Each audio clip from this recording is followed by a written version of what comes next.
Queridos, Deus deu uma mensagem, eu iniciei ela essa semana lá no grupo, nas mensagens pela manhã. Eu até parei de mandar mensagem, então eu já ia pregar a mensagem lá no grupo. E eu parei, falei, opa, peraí, isso a gente precisa compartilhar de uma maneira olho no olho, direta.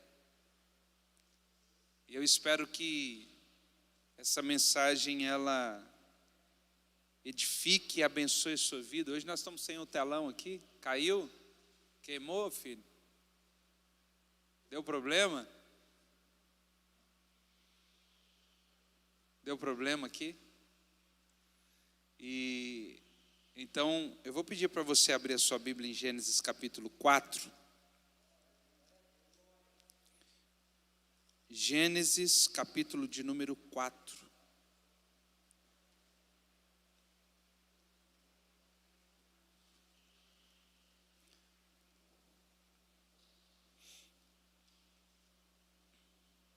E o versículo de número 8, Gênesis 4, 8. Está escrito assim, olha, Gênesis 4, 8. E falou Caim com seu irmão Abel, e sucedeu que, estando eles no campo, se levantou Caim contra o seu irmão Abel, e, está escrito aí? O matou. E o matou. A mensagem de hoje, ela tem um tema específico: matadores de homens. E quando nós utilizamos essa expressão matadores de homens, nós não estamos falando do diabo. Eu quero que você entenda que esse tema está associado exatamente quando um homem se levanta contra um outro homem e o mata. E aí talvez você diga assim, mas pastor, eu talvez, eu vou colocar bem assim, porque eu talvez não tenha essa coragem de matar um outro homem. Mas eu quero que você aprenda aqui algumas lições com alguns personagens que nós vamos passar aqui, de que muitas vezes isso acontece conosco. Veja, Caim, primeiro homicídio narrado pela Bíblia, é um homem tirando a vida de um homem, por razões que acontecem quase que diariamente conosco. Se eu pudesse começar a enumerar aqui, eu poderia já dizer para você assim, um homem, ele é propenso a matar um outro homem quando, número 1, ele não se alegra com o sucesso do irmão. Por que é que Caim matou Abel? Porque quando Caim chegou com a sua oferta diante de Deus, Deus disse assim, a do seu irmão, ok, mas a sua não está bem feita não. Se você fizer algo bem feito, da maneira como seu irmão fez, você também será aceito. Ou seja, eu começo a trazer luz aqui, que quando o meu irmão tem sucesso, se eu não entender o sucesso dele, aquilo pode trazer ao meu coração o desejo de matá-lo. E quando eu digo matá-lo, não é tirar a própria vida, porque a Bíblia diz que apenas de falar contra o meu irmão, eu já estou matando. Então a maneira, às vezes, como eu compartilho até a vitória do meu irmão, é prejudicial. Às vezes alguém chega para mim e diz assim, olha, você viu aquilo que o seu Silvio conquistou? Ele diz, mas também, né, desse jeito, qualquer um conquista, matou o irmão. Se tem uma coisa que nós precisamos aprender, é celebrar o êxito do irmão, para que a morte seja extirpada do nosso meio.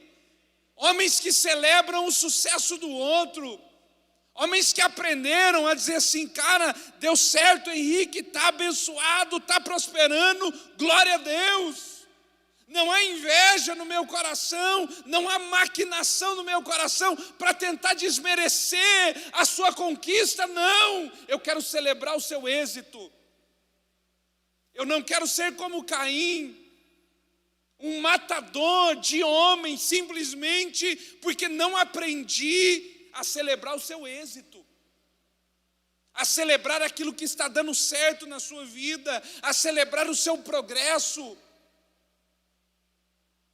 Nós precisamos entender que na celebração do êxito do outro existe algo escondido. Todas as vezes, Michael, que eu estou olhando para alguém e celebrando a Deus pelo êxito da vida dele, há algo sendo revelado sobre mim. Você viu? Algo está dando certo na vida do Carlos. Você diz assim, mas o Carlos também, né? Matei o irmão. Sufoquei o êxito que ele está tendo. É por isso que esse ambiente sacerdotal de homens é importante.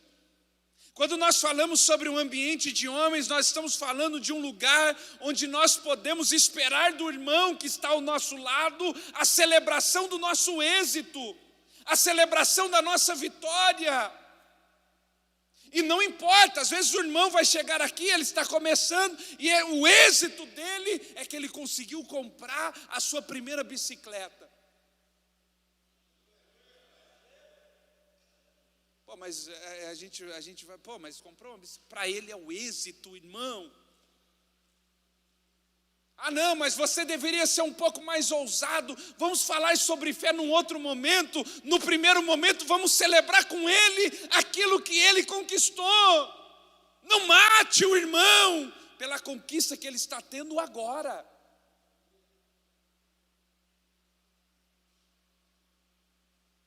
Veja que um dos erros que encheu o coração de Caim de ódio foi o êxito de Abel, a aprovação de Abel, e que ele não havia conquistado mesmo. Por que que o Abel conquistou e eu não? Por que que o irmão tem e eu não? Por que que congregando no mesmo tempo, fazendo até mais, o irmão tem e eu não tenho? Simples, coração. Nós gostamos muito de falar sobre a oferta de Caim.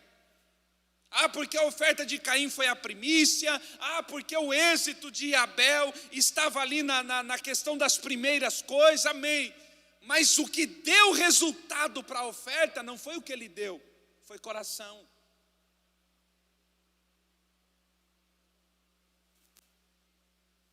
O que nos torna matadores de outros homens é não celebrar a vitória da vida do outro.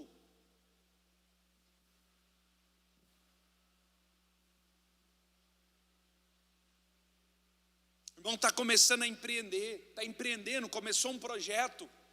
Cara, vamos celebrar o projeto. Vamos alavancar o projeto. Vamos incentivar o projeto. Agora tem uma coisa, se é para ser ombreado, é necessário também aprender onde estão as falhas do projeto. Mas vamos celebrar primeiro. Quantos homens estão precisando apenas de um tempo de celebração? Mas não encontra.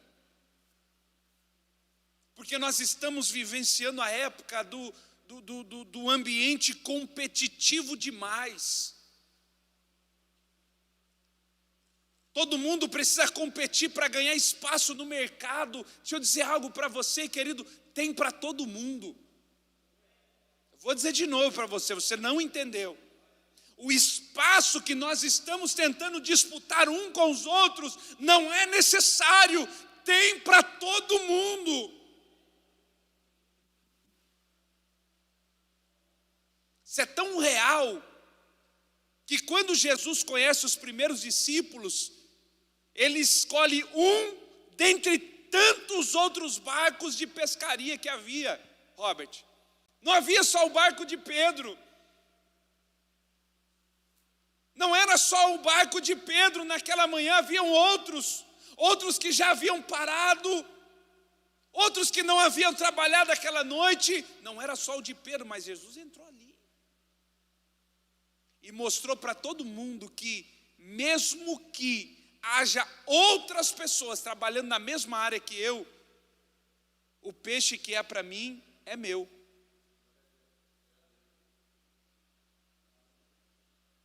É por isso que você vai ver que quando o barquinho de Pedro enche, ele tem que dar sinal para o outro, para dizer, por favor, vem cá me ajudar, é muito peixe para o meu barco. Homens que celebram, homens que repartem.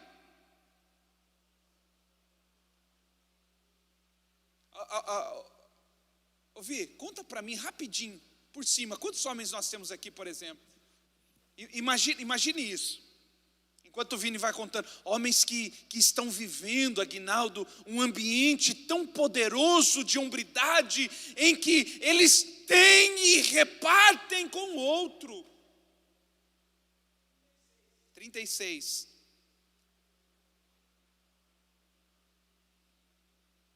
Uma reunião como essa aqui, por exemplo, ela muda uma realidade. Você já parou para pensar nisso? Vou dar um exemplo prático para você. São 36 homens. Se cada um de nós, presta atenção, se cada um de nós doasse R$100 aqui essa noite, quanto nós teríamos? Aqui, só aqui. Quantos nós teríamos? Quanto, irmãos? Está ruim de conta assim? R$3.600. Sim ou não? R$3.600, Tiese. A gente poderia comprar a primeira moto para um homem que está precisando de uma moto para trabalhar.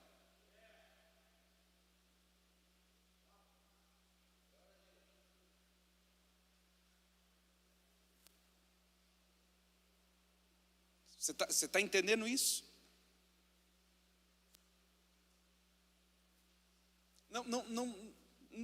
Não somos homens que matam.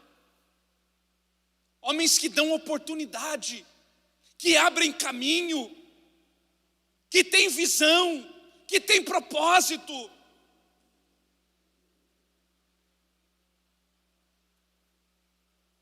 Há algo que nós precisamos expandir no nosso coração e remover essa síndrome que nos torna matadores, ao invés de abençoadores. Nós somos chamados para abençoar outros homens. Aquilo que deveria ter começado lá com Caim e Abel, depois Deus tenta fazer isso com Noé. Não dá certo com Noé. Deus tem que levantar Abraão. Sim, Abraão, agora vai lá, abençoa Canaã.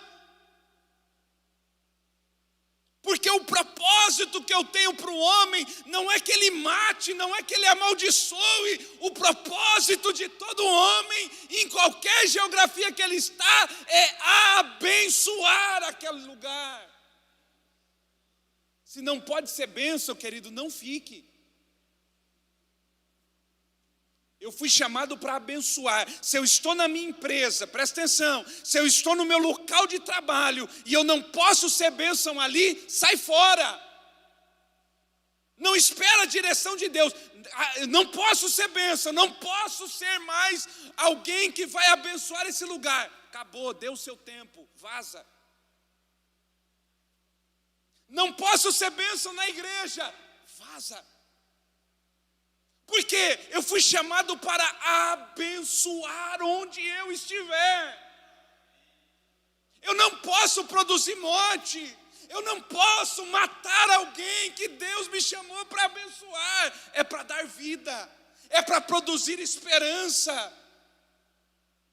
Havia um costume na antiguidade, e esse costume era de que as mulheres mais velhas deveriam sentar com as mulheres mais novas e transmitir para ela toda a experiência para que elas vivessem uma vida digna. Nós perdemos isso. Nós perdemos essa conexão com a geração passada. E a falta dessa engrenagem está fazendo a gente cometer os mesmos erros que a gente disse, não vamos errar. não vamos cometer esses erros. Por que Caim matou Abel? Em primeiro lugar, porque não soube celebrar o sucesso do irmão. Segundo, não soube celebrar a sua espiritualidade. A única coisa que Caim precisava fazer era reconhecer que Abel era mais espiritual do que ele, por isso a sua oferta foi melhor. Não há problema em reconhecer que o irmão é mais espiritual do que eu. Agora, quando eu não reconheço isso, o meu coração começa a entrar em crise.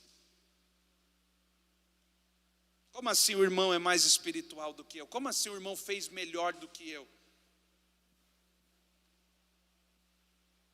Como assim Deus aceitou o dele e não aceitou o meu? Não pode, como assim? Vai dar problema.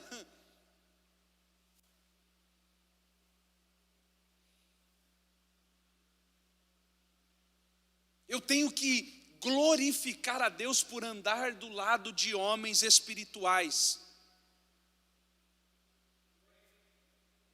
Vou dar para você uma frase que eu ouvi o ano passado.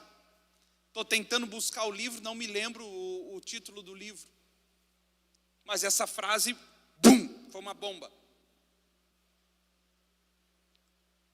E ela diz o seguinte: procure andar com pessoas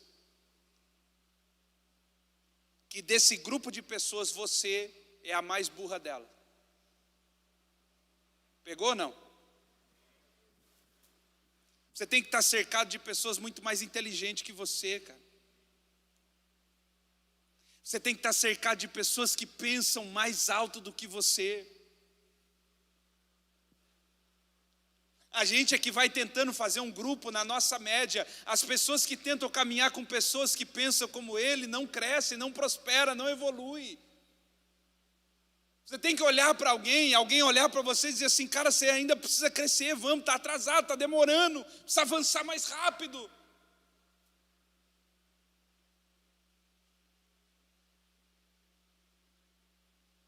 Você sempre será a média das 5 pessoas que você mais se relaciona. A média das 5 pessoas. Para pensar. Quem são as 5 pessoas que eu mais me relaciono? Você é a média delas. Quem é as pessoas que você tem contato? Quais são as suas conexões de vida ou de morte? Você é a média deles. Quem é que está nos seus contatos ali mais recentes? Você é a média deles. Nós talvez nunca paramos para pensar na importância de estar conectado com pessoas certas no tempo certo. Quando Jesus veio e se fez carne, Ele ensinou uma preciosa lição para nós: esteja conectada com as pessoas certas para o propósito certo. Jesus não saiu se conectando com todo mundo, irmão. Jesus pregava para a multidão, mas estava conectado com alguns. Os milagres mais extraordinários que você lê na Bíblia não foram feitos na vida dos apóstolos, foram feitos com pessoas que depois nunca mais foram citadas, com exceção de algumas poucas. Todas as outras se foram. Jesus não ficou conectado com essas pessoas. Jesus ficou conectado com quem Ele tinha um propósito.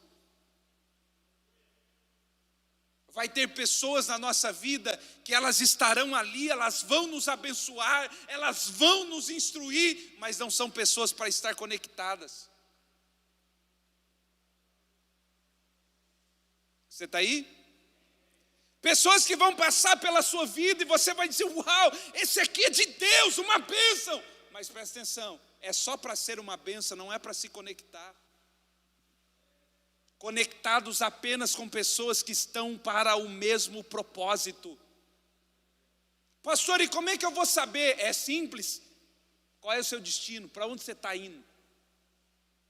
Eu estou... Não, esse não é o destino que eu estou. Não tem conexão. Tchau, fui.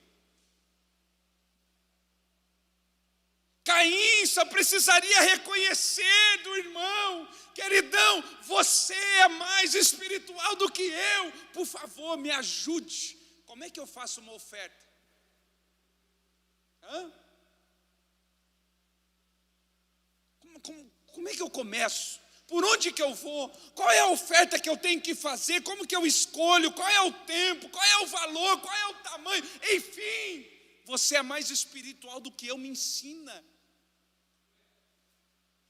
Os homens têm uma dificuldade tremenda de pedir ajuda para outro homem. Está aqui, ó. Eu posso contar no dedo quantos irmãos daqui pediram ajuda para mim no último ano. E aí eu vou entender assim, poxa vida, quer dizer então que os irmãos não passaram problemas. Glória a Deus. Mas eu sei que não é a realidade. Eu sei que não é a verdade, mas em nós habita uma natureza de que está acabando o mundo, mas eu não peço ajuda. Qual o problema de pedir ajuda para alguém mais sábio? Não vai fazer de você menos homem. Não vai fazer de você menos espiritual. Aliás, eu entendo que para pedir ajuda é necessário ser espiritual, além daquilo que você pensa. Olha Jesus, passando pelo pior momento da sua vida. Sabe o que Jesus poderia ter subido o Getsemane sozinho, irmão. Ele sabia quem estaria lá. Jesus poderia ter ido ao Getsemane sem ninguém. O Pai estava lá, os anjos estariam lá. Nós estamos falando do Getsemane, não do Calvário. Mas ele não fez isso. Ele pegou as pessoas que ele estava conectado e ele disse: vamos comigo, porque a minha alma está angustiada até a morte. Quando eu encontro pessoas que eu estou conectado, eu não tenho problema de revelar minha fraqueza. É por esconder a fraqueza que nós estamos nos tornando escândalos para o mundo. Nós estamos abafando o nosso problema com pornografia. Nós estamos abafando o nosso problema com adultério. Nós estamos abafando não é expressão, nós estamos sufocando os nossos problemas. E uma hora, como uma panela de pressão com um pino travado, vai explodir e se tornar um escândalo. Deixa eu dizer, Deus não te chamou para ser um escândalo. Deus te chamou para ser uma bênção. Esse é o nosso propósito, esse é o nosso chamado, ser uma bênção. Foi isso que Deus disse a Abraão: sê tu uma bênção. Esse é o chamado de um homem.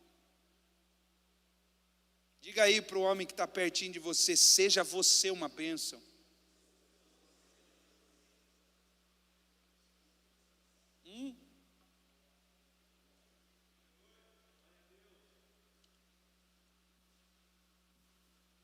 Não adianta, irmãos, não adianta tentar de alguma maneira não se relacionar com... Eu vou na igreja, eu vou ouvir o culto, eu não quero saber de nada, eu vou lá, vou ouvir minha palavra quietinho, não vou me envolver com ninguém, termino o culto, eu vou embora. Não, evangelho é uma vida corporativa. Entenda que na igreja tudo funciona através de transferência, não é de imposição. Entendeu ou não? Tudo na igreja é transferido, não é imposto. Transferido é relacionamento. É a capa de Elias que cai no pé de Eliseu, transferência. É Moisés no topo do monte com Josué dizendo: assume o cajado, transferência. É Jesus dizendo aos discípulos: permaneçam em Jerusalém, até que do alto sejam revestidos de poder, transferência. É por isso que você vai ler um texto que diz assim: e Jesus soprou sobre eles, sobre os discípulos, sobre os que estavam conectados, porque era um ato de transferência. Não adianta, queridos. Nós não estamos aqui para passar uma maquiagem e dizer nós somos uma bênção e não precisa, não. Nós só seremos uma bênção quando reconhecer as nossas mazelas. E sabe com quem que a gente faz isso? Com quem a gente está conectado. Está ali, pastores aí espalhados. Tem pessoas que estão mais conectadas com o Tom. Tem pessoas que estão mais conectadas com o Vitor, com o Vinícius, com o Jado. Não tem problema. A questão é com quem eu estou conectado. Quem apacenta o meu coração? Quem para me conhecer de verdade?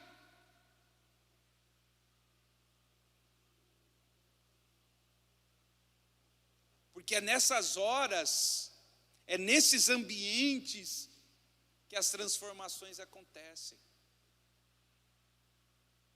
Nós precisamos aprender a andar com pessoas mais espirituais. Irmãos, eu fico pensando que deveria ser um orgulho para Caim andar do lado de Abel. Cara, eu ando do lado de Abel. Abel que foi aceito por Deus, Abel, homem de Deus. Deus acertou a oferta dele, meu Deus, que prazer, meu irmão. Agora, aquilo que deveria ser motivo de prazer se tornou motivo de raiva, e por causa disso Caim matou.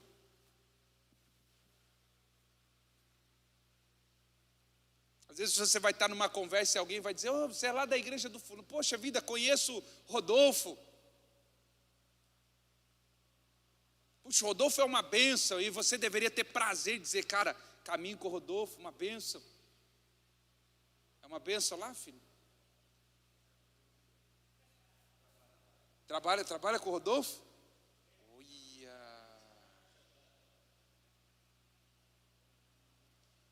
Percebe isso? Quando alguém andando pela rua, passando por algum lugar, alguém dizer assim: olha, eu conheço fulano de tal.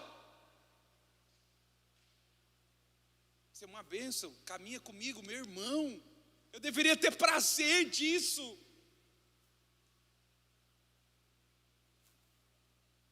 Caim não soube reconhecer que Abel era mais espiritual do que ele.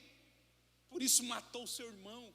Eu fico impressionado como é que a gente não celebra o crescimento espiritual das pessoas. Irmãos, eu sei que alguns vão crescer em proporções diferentes do outro, e até aí não tem problema.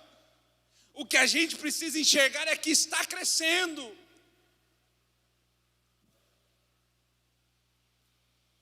O que nós não podemos aceitar são homens que não queiram crescer. Esse é o problema. O que nós estamos fazendo com isso? Eu tenho um exemplo nítido de um homem que se perde no meio da caminhada. Davi começou a sua jornada matando Golias. Davi matou um homem para começar a sua vida ministerial. O início da vida ministerial de Davi, de fato, é consumado a partir de Golias. Ele matava o urso, ele matava o leão, mas aquilo era nos bastidores. Isso fala de um outro tempo na vida de um homem. Mas a vida pública do ministério de Davi começou com Golias, matando um outro homem. Sabe como é que o Davi vai se enveredando por alguns caminhos? Quando ele decide matar Urias. Eu fico impressionado como é que um homem se perde ao longo da sua caminhada. Veja, Davi começou bem matando Golias, e quase acaba com tudo quando ele decide matar Urias. Quem era Urias? O marido de Betseba. Lembra de Betseba? Um dos piores erros de Davi foi se engraçar com a mulher de Urias. Urias não era um cara qualquer, irmão. Urias era um dos melhores valentes de Davi. Quando você vai olhar a galeria dos guerreiros de Davi, o nome de Urias está lá entre os melhores. Não era um desconhecido, não era um qualquer. Era alguém ponta de lança do ministério de Davi. E Davi foi lá e se engraçou com a mulher dele, se deitou com ela, engravidou. E ainda não bastasse o suficiente, criou uma situação para matar Urias. Eu fico pensando como é que um homem, estamos falando de homem. Esses dias atrás a gente estava tendo uma reunião com o Ministério de Comunicação e perguntar: qual é o nome do Ministério de homem? Homem. Homem, porque quem é homem não precisa mais de nada, é homem. Não é homem de honra. Você é de honra já porque não é homem. É adjetivo, né? Adjetivo. Quando você é homem, você não precisa de adjetivo, irmão. Mas como assim? É homem. Deus disse, façamos o homem. Davi disse para Salomão, seja homem. Não tem adjetivo, não precisa de adjetivo quando se é homem. Porque se entende que quando é homem, tem honra, tem caráter, tem verdade, tem palavra, é homem. Não precisa de adjetivo para dizer que tem que ser alguma coisa. É homem.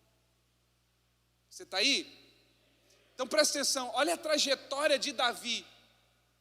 Começa matando Golias e quase termina matando Urias.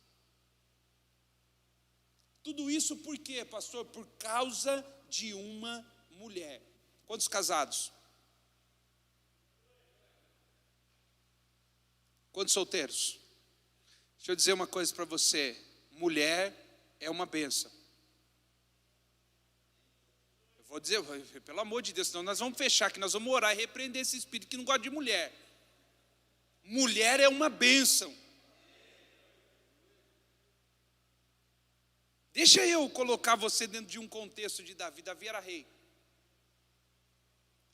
Sabe o que significa isso, irmão? Significa que Davi era detentor de um harém.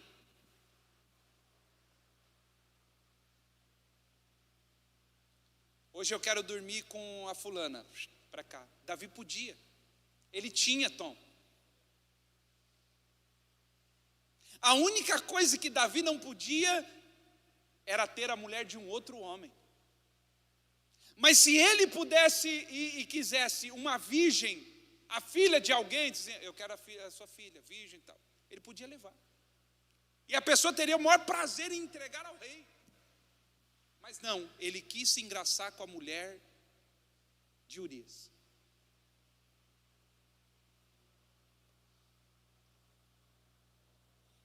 Há muitos anos atrás eu ouvi um senhor pastor, ele dizia assim, existem 3 barras que para o homem é perigoso. 3 barras. A barra de ouro,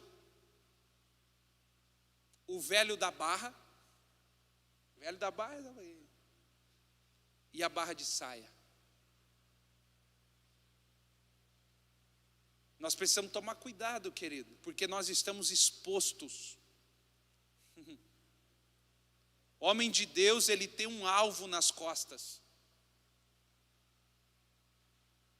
O bicho é feio, mas se é crente, aparece alguém. Vai ser tentado, vai ser provado. Mas meu Deus do céu, pastor, eu estou passando uma prova, que prova é essa? Não, porque tem alguém dando isso. Isso não é prova, irmão. Como assim prova é alguém dar em cima? Isso não é prova. É igual José, tentou provar, eu já sai fora. Agora só é prova quando você permanece e dá lugar, aí se torna uma prova. Você está aí? Se torna uma prova quando no meio da mensagem já deveria ter um basta. Mas não, pastor, só trocar uma mensagenzinha aqui, pastor, é um negocinho aqui só pelo celular, né?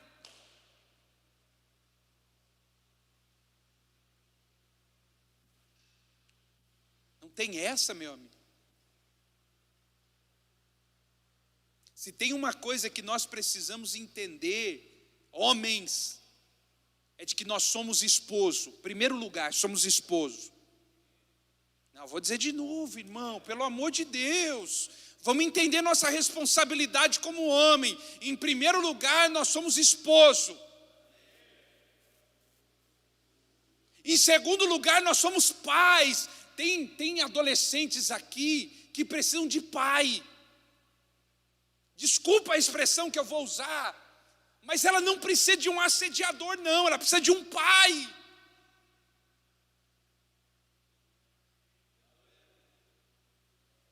Precisa de mensagenzinha, não.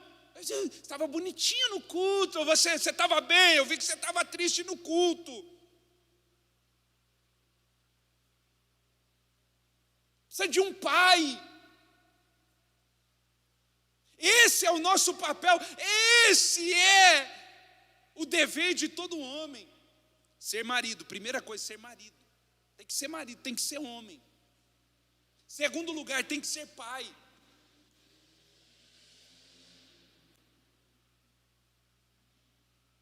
Tem um monte de meninos crescendo sem referência paterna. Sabe onde é que vem ter referência? Aqui dentro. Referência de pai, referência de homem. E aí fica-se a pergunta: qual referência nós estamos edificando na próxima geração?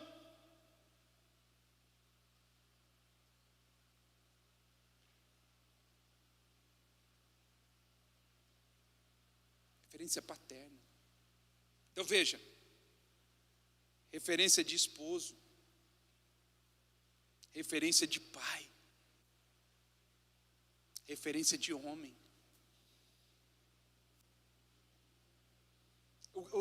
Eu não posso de maneira nenhuma me esquivar de nenhuma dessas responsabilidades. É para mim.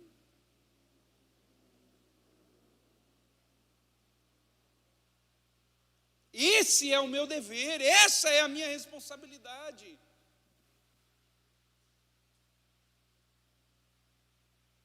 Alguns sairão formados de dentro de casa. Outros sairão deformados de dentro de casa. E nós nos encontraremos aqui dentro desse ambiente. E fica-se a pergunta: qual é a referência que nós estamos criando? Nós precisamos extirpar do nosso meio todo espírito de matador de homem. Nós não estamos aqui para se matar, irmão. Nós não estamos aqui para competir. Nós estamos aqui para ombrear e crescer juntos para a glória de Deus. Que Deus te prospere no que Ele te chamou para prosperar. E eu quero me alegrar com isso. Mas que quando Deus me prosperar, você também se alegre, para que a gente se alegre uns com os outros. Um grupo que beneficia, que produz vida, que transborda a vida.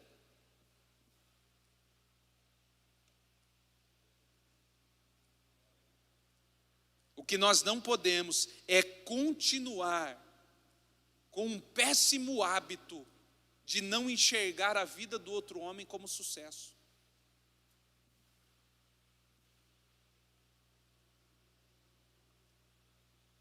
Está dando certo, irmão? Está no caminho certo? Está fazendo aquilo que agrada a Deus? Eu quero celebrar a Deus com você. Quero estar lá. Nós precisamos estar lá.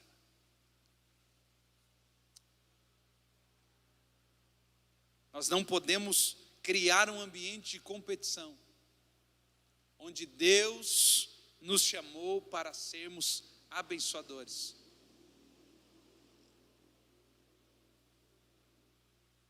Nós podemos fazer isso, é simples. É um coração e uma decisão. Mais nada. Mas enquanto nós ficarmos tentando justificar a nossa falta de hombridade, porque a gente pode passar a vida inteira: pastor, é porque eu não tive. Meu pai não me abraçava, meu pai não me beijava, meu pai não dizia que amava, eu tive uma infância dura, meu pai me batia. Enquanto a gente ficar com desculpas, a vida foi embora, cara. A vida passou. E a gente perdeu uma grande oportunidade de mudar o curso daqueles que estariam à nossa frente. Se não recebeu o abraço, abraça agora. Mas como é que eu abraço? Está aqui dentro, Deus já me deu essa condição. Essa condição não me falta porque alguém humano, não, já está aqui. Eu só preciso deixar jorrar. Assim como aquilo que é ruim ninguém ensina, o que é bom também não. Está aqui, tem duas naturezas aqui dentro. A questão é qual eu estou deixando jorrar. Para onde eu estou jorrando.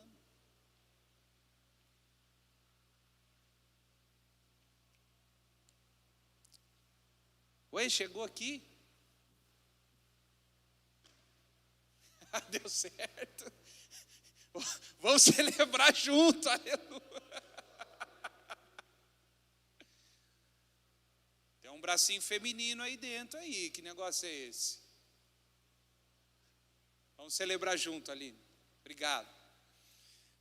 Vamos colocar de pé, irmãos? Você entendeu?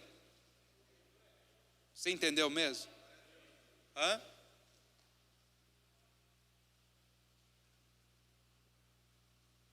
Já parou para pensar nisso? O quanto uma reunião como essa pode mudar destino? Hã? Esses dias atrás eu estava conversando com o irmão, ele disse: bispo, para mim fica difícil ir na igreja, porque tem que pegar o Uber, não tem carro. Uma reunião como essa pode mudar o destino da família do irmão, pode comprar um carro para ele. E eu não estou falando não, eu estou falando de R$100, a gente compra um carro, irmão. Está entendendo, Tom? Sim, cara, vamos escolher o irmão está passando prova com o carro dele, vamos mudar a realidade dele. Esse grupo pode mudar uma história. Pô, mas a gente vai dar um carro novo para o irmão? Pô, vamos celebrar com o irmão.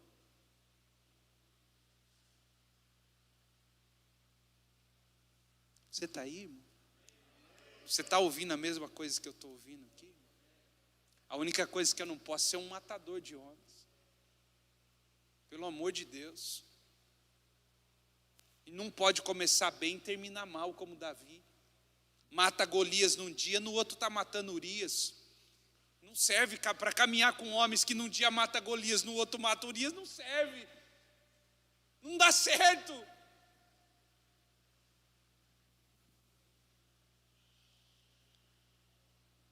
Vamos orar?